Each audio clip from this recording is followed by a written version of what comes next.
ਹਸਤ ਖੇਲਤ ਤੇਰੇ ਦਿਉਰੇ ਆਇਆ ਅਗਲਾ ਵਿਅੰਗ।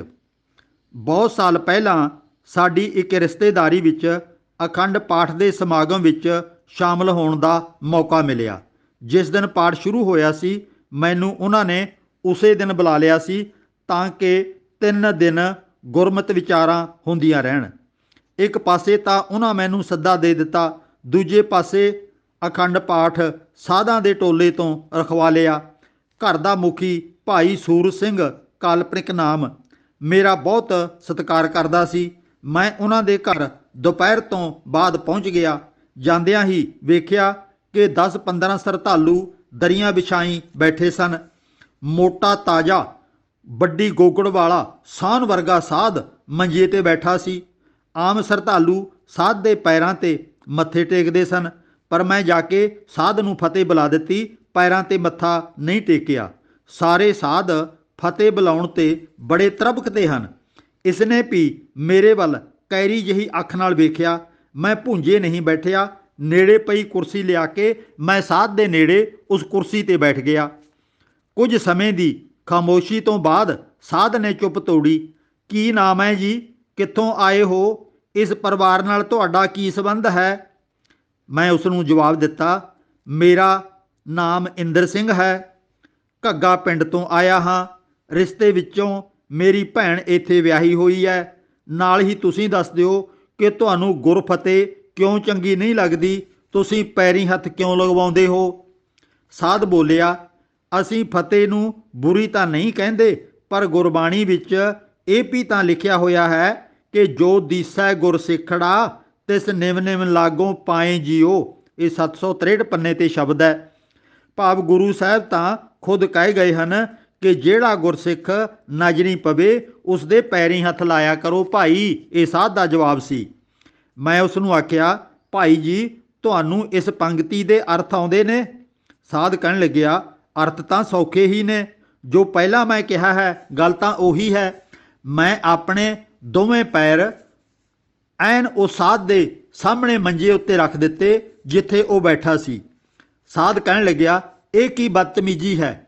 ਪੈਰ ਮੇਰੇ ਮੰਜੇ ਤੇ ਕਿਉਂ ਰੱਖੇ ਹਨ?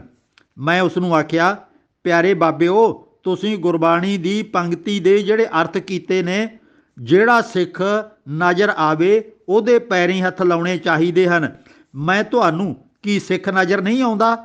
ਆ ਜੋ ਮਾਈ ਭਾਈ ਹੋਰ ਸਿੱਖ ਬੈਠੇ ਹਨ, ਇਹਨਾਂ ਤੋਂ ਆਪਣੇ ਪੈਰੀਂ ਹੱਥ ਤੁਸੀਂ ਲਗਵਾ ਰਹੇ ਹੋ। ਖੜਾ ਹੋ, ਸਾਰਿਆਂ ਦੇ ਪੈਰੀਂ ਹੱਥ ਲਾ। ਜਿਹੜਾ ਸਿੱਖ ਦਿਸ ਪਵੇ ਪੈਰੀਂ ਹੱਥ ਲਾਉਣੇ ਚਾਹੀਦੇ ਨੇ। ਕੀ ਲਾਵੇਂਗਾ ਸਾਰਿਆਂ ਦੇ? ਸਾਧ ਬੋਲਿਆ, ਵੇਖੋ ਜੀ, ਆਪੋ ਆਪਣੀ ਮੱਤ ਹੈ। ਤੁਸੀਂ ਅਰਥ ਹੋਰ ਕਰਦੇ ਹੋ, ਅਸੀਂ ਹੋਰ ਤਰ੍ਹਾਂ ਕਰਦੇ ਹਾਂ। ਇਸ ਲਈ ਗੁਰੂ ਸਾਹਿਬ ਨੇ ਤਾਂ ਕਿਹਾ ਹੈ, ਸੰਤ ਸਮੂਹ ਅਨੇਕ ਮਤੀ ਕੇ। ਮੈਂ ਫਿਰ ਆਖਿਆ, ਪਰ ਬਾਬਿਓ, ਇਸ ਪੰਕਤੀ ਦੀ ਅਗਲੀ ਲਾਈਨ ਪੜ੍ਹ ਕੇ ਵੇਖੋ ਕੀ ਲਿਖਿਆ ਹੈ। ਸਾਰੇ ਹੀ ਦੇਸ਼ ਕੋ ਦੇਖ ਰਹੇ ਹੋ, ਮਤ ਕੋ ਨ ਦੇਖਤ ਪ੍ਰਾਣਪਤੀ ਕੇ। ਭਾਵ ਕਿ ਅਨੇਕਾਂ ਪ੍ਰਕਾਰ ਦੇ ਸਾਧਾਂ ਦੇ ਵਗ ਟੁਰੇ ਫਿਰਦੇ ਨੇ, ਪਰ ਰੱਬ ਬਾਰੇ ਇਹ ਸਾਧ ਕੁਝ ਵੀ ਨਹੀਂ ਜਾਣਦੇ। ਨਾਲੇ ਇਹ ਯਾਦ ਰੱਖਿਓ, ਇਹ ਪੰਕਤੀ ਗੁਰੂ ਗ੍ਰੰਥ ਸਾਹਿਬ ਦੇ ਵਿੱਚ ਨਹੀਂ ਹੈ। ਇਹ ਤੁਸੀਂ ਪੰਕਤੀ ਦਸਮ ਗ੍ਰੰਥ ਦੇ ਵਿੱਚੋਂ ਪੜ੍ਹ ਕੇ ਮੈਨੂੰ ਸੁਣਾ ਰਹੇ ਹੋ ਤੇ ਮੈਂ ਇਹਨੂੰ ਨਹੀਂ ਮੰਨਿਆ ਕਰਦਾ। ਸਮਝ ਲਓ। ਸਾਧ ਤਾਂ ਤਿਲਮਿਲਾ ਉੱਠਿਆ। ਤੁਰੰਤ ਘਰ ਦੇ ਮੁਖੀ ਉਸਨੇ ਸੂਰਤ ਸਿੰਘ ਨੂੰ ਬੁਲਾਇਆ, ਅਲੱਗ ਕਰਕੇ ਸਾਰੀ ਹੋਈ ਬੀਤੀ ਕਹਿ ਸੁਣਾਈ। ਨਾਲ ਹੀ ਫੈਸਲਾ ਸੁਣਾ ਦਿੱਤਾ ਕਿ ਜਾਂ ਤਾਂ ਇੱਥੇ ਇੰਦਰ ਸਿੰਘ ਰਹੇਗਾ ਜਾਂ ਮੈਂ ਰਹਾਂਗਾ। ਅਸੀਂ ਦੋਵੇਂ ਇੱਥੇ ਨਹੀਂ ਰਹਿ ਸਕਾਂਗੇ। ਮੈਂ ਖੁਦ ਹੀ ਸੂਰਤ ਸਿੰਘ ਨੂੰ ਕਹਿ ਦਿੱਤਾ ਕਿ ਜੋ ਕੰਮ ਮੈਂ ਕਰਨਾ ਸੀ ਉਹ ਕਰ ਦਿੱਤਾ। ਤੁਸੀਂ ਆਪਣਾ ਪ੍ਰੋਗਰਾਮ ਖਰਾਬ ਨਾ ਕਰੋ, ਮੈਂ ਚਲਾ ਜਾਂਦਾ ਹਾਂ। ਉਹ ਕੋਈ ਵਿਚਕਾਰਲਾ ਰਾਹ ਕੱਢਣਾ ਚਾਹੁੰਦਾ ਸੀ। ਪਰਿਵਾਰਕ ਜੀਆਂ ਨਾਲ ਸਲਾਹ ਕਰਨ ਲੱਗ ਪਿਆ। ਇੰਨੇ ਵਿੱਚ ਗੁੱਸੇ ਨਾਲ ਭਰੇ ਪੀਤੇ ਸੰਤ ਜੀ ਕਾਰ ਵਿੱਚ ਬੈਠ ਕੇ ਆਓ ਗਏ ਤੇ ਆਓ ਗਏ। ਇਸ ਤੋਂ ਬਾਅਦ ਉਸਦੇ ਚੇਲੇ ਚੁੱਪਚਾਪ ਅਖੰਡ ਪਾਠ ਦੀਆਂ ਰੌਲਾਂ ਲਾਉਂਦੇ ਰਹੇ। ਦਾਸ ਆਏ ਰਿਸ਼ਤੇਦਾਰਾਂ ਨੂੰ ਗੁਰਮਤਿ ਬਾਰੇ ਕੁਝ ਕੁ ਜਾਣਕਾਰੀ ਦਿੰਦਾ ਰਿਹਾ। ਭੋਗ ਪੈਣ ਸਮੇਂ ਮੈਂ ਹੀ ਅਰਦਾਸ ਕੀਤੀ, ਮੈਂ ਹੀ ਹੁਕਮਨਾਮਾ ਲਿਆ। ਹੁਕਮਨਾਮੇ ਦੀ ਅੱਧਾ ਪੌਣਾ ਘੰਟਾ ਕਥਾ ਕੀਤੀ ਸਾਧਵਾਦ ਦੀ। ਫਿਰ ਚੰਗੀ ਤਰ੍ਹਾਂ ਖੁੰਬ ਠੱਪੀ। ਚੇਲੇ ਚੁੱਪਚਾਪ ਬੈਠੇ ਸੁਣਦੇ ਰਹੇ। ਉਹਨਾਂ ਨਾਲ ਜੋ ਮਾਇਆ ਦਾ ਸੌਦਾ ਹੋਇਆ ਸੀ ਉਹ ਲੈ ਕੇ ਸਮੇਤ ਪੰਜੇ ਪਾਠੀਆਂ ਦੇ ਸੂਰ ਸਿੰਘ ਗੱਡੀ ਵਿੱਚ ਬਿਠਾ ਕੇ ਸੰਬੰਧਿਤ ਡੇਰੇ ਤੇ ਪਹੁੰਚਾਇਆ।